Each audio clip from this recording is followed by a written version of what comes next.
ভাইজান, তোমার কাছে যদি আমি কিছু চাই, ধরো অনেক দামি কিছু, ধরো তোমার সবকিছু, তাহলে কি আমার দিবা? হঠাৎ এই কথা কেন কইতাছস? কোনো সমস্যা? আগে কেউ দিবে নাকি, তারপর কোন কেন জিজ্ঞাসা করছি এই কথা? সবকিছু কইতে তুই কি বুঝাইতেছস আমি জানি না, তবে তুই যদি চাইস আমি আমার কলজাটা কাটটা দিব। আমি আমার উত্তর পাই গেছি। আজ আমি জানলাম তুমি সেই ছোট্ট নাইমরে যেমন ভালোবাসতা, এখনো ঠিক তেমনই ভালোবাসো। আল্লাহ তোরে বাঁচাই রাখুক। ভাইজান, দুপুরে আসতেছে, তুমি খাইবে না? হাতে আমার লাগে খাবার লয়ে আইব। আচ্ছা ঠিক আছে, আমি তাহলে যাই। কে তুমি? নাইম না?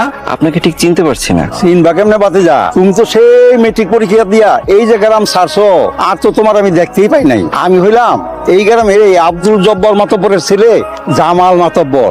আমি এক যোগিতালি প্রবাসী ছিলাম। ভালো আছেন মাদবো চাচা? ভালো আছি। তুমি এখন কি করতেছো? আমি শিক্ষকতা করি, তবে স্কুলে পড়াই না, ইউনিভার্সিটিতে পড়াই। বাহ বাহ বাহ বাহ বাহ, খুব সুন্দর।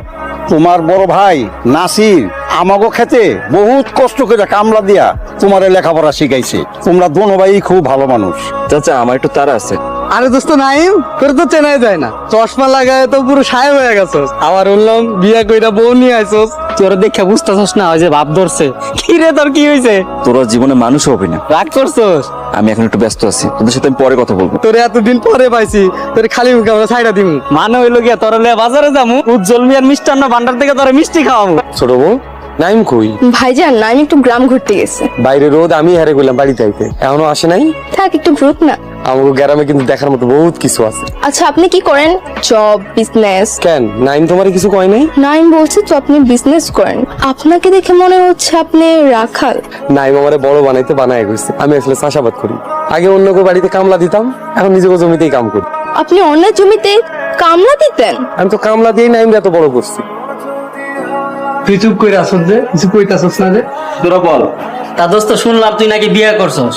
আচ্ছা, বিয়া যখন কইরাই ফেলাইছস, তাইলে এবার একটা কাম কর, নাসির বাইরে ধরে বিয়া করাই দে। প্রায় 15টা বছর পার করে দিছে কামলাগিরি করে শুধুমাত্র তোরে মানুষ করার লাইগা। নাসির ভাই যে তোরে কত ভালোবাসে এটা তোর থেকে ভালো কেউ জানে না। তাই তো তোর 5-7 বছরের বড়, তুই কামটা কি করলি? হ্যাঁ রাইখা তুই বিয়ে করে ফেলে। নাসির বাইরে আমরা কত কইরা বুঝায় কইলাম, নাসির ভাই অনেক করছো, এবার একটা বিয়া করো। সে তো আমার কথা শুনলই না।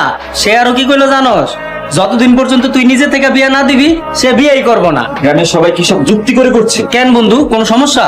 যেখানেই যাচ্ছি সবাই একই কথা বলছে, চশমা কেন পড়েছি, আমার ভাই আমাকে কামলা দিয়ে বড় করেছে, আমরা গরিব ছিলাম। সবসময় কি আমরা অতীত নিয়ে পড়ে থাকবো, নাকি সামনে এগিয়ে যাবো? আচ্ছা বন্ধু, তুই সামান্য বিষয় নিয়ে তো মাইন্ড করতেছস। তোরা যদি আমার জায়গায় থাকতি, আমি মেধার যোগ্যতা আজকে এখানে এসেছি। I M a professor. কোথায় তুমি? কোনো সমস্যা হয়েছে? আমি সব কি শুনছি? ভাইজান নাকি কামলা ছিল? তুমি তো আমাকে বিয়ের আগে বলছো ভাইজানের নাকি ধান পাটের ব্যবসা আছে। তোমাকে এসব ফালতু কথাবার্তা কে বলেছে? কেন মিথ্যা বলছো? আমি এখন বাবা বাড়িতে মুখ কিভাবে দেখাবো? গ্রামের কোনো